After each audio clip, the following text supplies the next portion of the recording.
ഒരു പാത്രത്തിലേക്ക് 1.5 കപ്പ് മൈദ ഇട്ട് കൊടുക്കണം. മൈദ തന്നെ ഇതിന് വേണം, ഗോതമ്പ് പൊടിയോ അതൊന്നും പാടില്ല. ടേസ്റ്റ് മൈദക്കാണ്. 1 ടേബിൾ സ്പൂൺ പഞ്ചസാര, 1/4 ടീസ്പൂൺ ഉപ്പ്, 1/2 ടീസ്പൂൺ ബേക്കിംഗ് പൗഡർ, 2 ടേബിൾ സ്പൂണോളം ഗീ ഒഴിച്ചു കൊടുക്കണം. എന്നിട്ട് മൊത്തത്തിലങ്ങ് മിക്സ് ആക്കണം. ഗീയും ബേക്കിംഗ് പൗഡറും മൈദയും ഉപ്പെല്ലാം കൂടിയിട്ട് നന്നായി മിക്സാക്കി എടുക്കണം. നല്ലോണം മിക്സാക്കി എടുക്കണം. അതിലേക്ക് 1/4 കപ്പ് തൈര് ഒഴിച്ചു കൊടുക്കാം. അതേ പാത്രത്തിൽ 1/4 കപ്പ് വെള്ളം കൂടി ഒഴിച്ചു കൊടുക്കാം. എന്നിട്ട് മൊത്തത്തിലങ്ങ് കുഴച്ചെടുക്കണം. നന്നായി കുഴച്ചെടുക്കണം. ചപ്പാത്തിക്ക് കുഴക്കുന്ന മാതിരിയല്ല, കുറച്ച് അയവിൽ കുഴച്ചെടുക്കണം. ഓവർ അയവിലല്ല, എന്നാൽ കുറച്ച് അയവുണ്ടായിരിക്കണം. ഇത്രയും മതി. ഇത് നമുക്ക് നനച്ച് പിഴിഞ്ഞ തുണി കൊണ്ട് മൂടി വെച്ച് കൊടുക്കാം. ഒരു 15 മിനിറ്റ് മാറ്റി വെച്ച് കൊടുക്കണം. ഞാനൊരു പാത്രം എടുത്ത് അതിലേക്ക് 1 കപ്പോളം പഞ്ചസാര ഇട്ട് കൊടുക്കണം. ഒരു 3 ഏലക്കായ പൊടിച്ചത് കൂടി ഇട്ട് കൊടുക്കണം. 1/2 കപ്പ് വെള്ളം. എന്നിട്ട് മൊത്തത്തിൽ അങ്ങ് മിക്സാക്കി എടുക്കണം. എന്നിട്ട് ഹൈ ഫ്ലെയിമിൽ ഇട്ടിട്ട് ഇത് മെൽട്ടാക്കി എടുക്കാം. മൊത്തത്തിൽ അങ്ങ് നന്നായി തിളച്ചിട്ട് മെൽട്ടായി വരണം.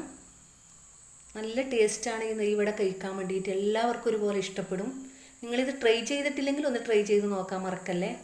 ഇത്രയും മതി. ഇനി നമുക്ക് ഓഫ് ചെയ്ത് മൂടി വെച്ച് കൊടുക്കണം. 15 മിനിറ്റിന് ശേഷം നമുക്കിത് എടുത്ത് നോക്കാം. ഇങ്ങനെ ചെയ്താൽ നല്ല സോഫ്റ്റായി വരും. ഇനി ഇതിൽ നിന്ന് ഓരോ ഉരുളി എടുക്കണം. അതിന് മുന്നേ കൈക്ക് നെയ്യ് തടവി കൊടുക്കണം. കുറച്ച് അയവിൽ കുഴച്ചതല്ല, ചപ്പാത്തിക്ക് കുഴക്കുന്ന മാതിരിയല്ലല്ല. എന്നിട്ട് ഇതുപോലെ വോൾ ഷേപ്പാക്കി എടുത്തിട്ട് ഒന്ന് ടച്ച് ചെയ്ത് കൊടുത്തിട്ട് കൈ കൊണ്ട് ഇതുപോലെ ഓരോരോ ഹോൾസ് ഇട്ട് കൊടുക്കണം. തിരിച്ചും മറിച്ചും ഹോൾസ് ഇട്ട് കൊടുക്കണം. അത് നന്നായി വെന്ത് കിട്ടാൻ വേണ്ടിയാണ് ഇങ്ങനെ ചെയ്യുന്നത്. അല്ലെങ്കിൽ ഒരു ഭാഗത്ത് മാത്രം ഹോൾസ് ഇട്ട് കൊടുത്താലും മതി. ഇനി നമുക്കിതൊരു പാത്രത്തിലേക്ക് ഇട്ട് കൊടുക്കാം. ബാക്കിയെല്ലാം ഇതുപോലെ ചെയ്തെടുക്കണം. ഓരോ ഉരുളി എടുത്തിട്ട് ഇതുപോലെ നന്നായി ഒന്ന് കുഴച്ചെടുത്തിട്ട് ഒന്ന് ബോളാക്കി എടുത്തിട്ട് ഒന്ന് ടച്ച് ചെയ്ത് കൊടുക്കണം. എന്നിട്ട് ഹോൾസ് ഇട്ട് കൊടുക്കണം. ഓരോരോ നെയ്വടക്ക് ഇങ്ങനെ ഒരു ഭാഗത്ത് മാത്രമേ ഹോൾസ് ഉണ്ടാവാറുള്ളൂ. പക്ഷേ ഇങ്ങനെയാണ് നല്ലത്. ഇങ്ങനെ ബാക്കിയെല്ലാം ചെയ്തെടുക്കണം. മൊത്തത്തിലങ്ങ് ചെയ്തെടുക്കണം. 1.5 കപ്പ് മൈദക്ക് ഇത്രയും കിട്ടിയിട്ടുണ്ട്. ഇനിയൊരു പാത്രം വെച്ച് കൊടുത്തിട്ട് അത് നന്നായി ചൂടായാൽ അതിലേക്ക് എണ്ണ ഒഴിച്ചു കൊടുക്കാം. എണ്ണ നന്നായി ചൂടായ ശേഷം ലോ ഫ്ലെയിമിലേക്ക് ആക്കാൻ മറക്കരുത്. ഹൈ ഫ്ലെയിമോ മീഡിയം ഫ്ലെയിമോ ഇതിന് പാടില്ല. ലോ ഫ്ലെയിം തന്നെ ആയിരിക്കണം. എന്നിട്ട് ഓരോന്നായി ഇട്ട് കൊടുക്കാം. ഒരു 4 എണ്ണം ഇട്ട് കൊടുക്കുന്നുണ്ട്. ഒരു ഇച്ചിരി കഴിഞ്ഞിട്ട് ഇളക്കി കൊടുക്കാൻ പാടുള്ളൂ. പെട്ടെന്ന് ഇളക്കി കൊടുക്കരുത്. ഇതിന് കുറച്ച് ടൈം പിടിക്കും.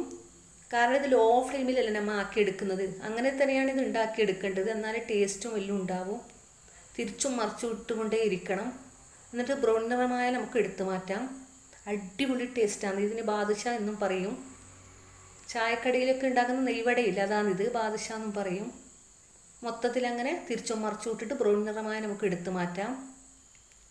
നിങ്ങൾക്ക് ഈ വീഡിയോ ഇഷ്ടപ്പെടുകയാണെങ്കിൽ മാത്രം ഒന്ന് സബ്സ്ക്രൈബ് ചെയ്യാൻ മറക്കല്ലേ. ട്രൈ ചെയ്യാത്തവരാണെങ്കിൽ ഉറപ്പായും ട്രൈ ചെയ്ത് നോക്കിക്കോ. ഞാൻ 100% ഉറപ്പ് പറയുന്നു. അത്രയും ടേസ്റ്റാണ്. എണ്ണയൊന്നും കുടിക്കില്ല, എണ്ണ തീരെ കുടിക്കില്ല. അതിന് നമുക്ക് എടുത്തു മാറ്റാം. ഇങ്ങനെ തന്നെ ബാക്കിയെല്ലാം ചെയ്തെടുക്കണം. ഇനി ഇത് ആദ്യത്തത് നമുക്ക് ഷുഗർ സിറപ്പിൽ ഇട്ട് കൊടുക്കാം. 3 പ്രാവശ്യമായിട്ടാണ് ഉണ്ടാക്കുന്നത്. ഒരു 13 എണ്ണം കിട്ടിയിട്ടുണ്ട് 1.5 കപ്പ് മൈദക്ക്. ഇങ്ങനെ തിരിച്ചും മറിച്ചും ഷുഗർ സിറപ്പിലേക്ക് മുക്കി കൊടുക്കണം. ഇനി രണ്ടാമത്തതും ഫ്രൈ ആക്കി എടുത്തിട്ടുണ്ട്. അതും നമുക്ക് ഇതുപോലെ ഇട്ട് കൊടുക്കാം. നിങ്ങൾക്ക് ലോങ് വീഡിയോ വേണ്ടെങ്കിൽ ഷോർട്ട് വീഡിയോ ഞാൻ ഇടാറുണ്ട്, അത് കണ്ടു നോക്കാം. മൊത്തത്തിൽ അങ്ങനെ ചെയ്തെടുക്കണം. മൊത്തത്തിൽ ഷുഗർ സിറപ്പിലേക്ക് മുങ്ങിക്കിടക്കണം. മൂടി വെച്ച് കൊടുത്തിട്ട് ഒരു 10-15 മിനിറ്റിന് ശേഷം ഇത് എടുക്കാൻ പാടുള്ളൂ. നന്നായി മുങ്ങിക്കിട്ടണം. ഇത്രയും മതി. ഒരു പാത്രത്തിലേക്ക് മാറ്റി കൊടുത്തിട്ട് ബാക്കി ഷുഗർ സിറപ്പ് പിടിക്കാത്തതില്ല, അത് ഇതിൻ്റെ മുകളിലേക്ക് ഒഴിച്ചു കൊടുക്കാം. നല്ല ടേസ്റ്റാണ് കഴിക്കാൻ വേണ്ടിയിട്ട്. ട്രൈ ചെയ്യാത്തവരാണെങ്കിൽ ഒന്ന് ചെയ്ത് നോക്കണേ. എന്നിട്ട് അഭിപ്രായം അറിയിക്കണേ കമൻറ്റിലേക്ക് കൂടി. ഇത്രയും മതി. ഇതിൻ്റെ ഉള്ളിൽ ഞാൻ കാണിച്ചു തരാം. ഇഷ്ടപ്പെടുകയാണെങ്കിൽ മാത്രം ഒന്ന് സബ്സ്ക്രൈബ് ചെയ്യാൻ മറക്കല്ലേ. ഇതിൻ്റെ ഉള്ളിൽ ഇങ്ങനെയാണ്. അടിപൊളി ടേസ്റ്റ് എന്ന് പറഞ്ഞാൽ അടിപൊളിയാണ്.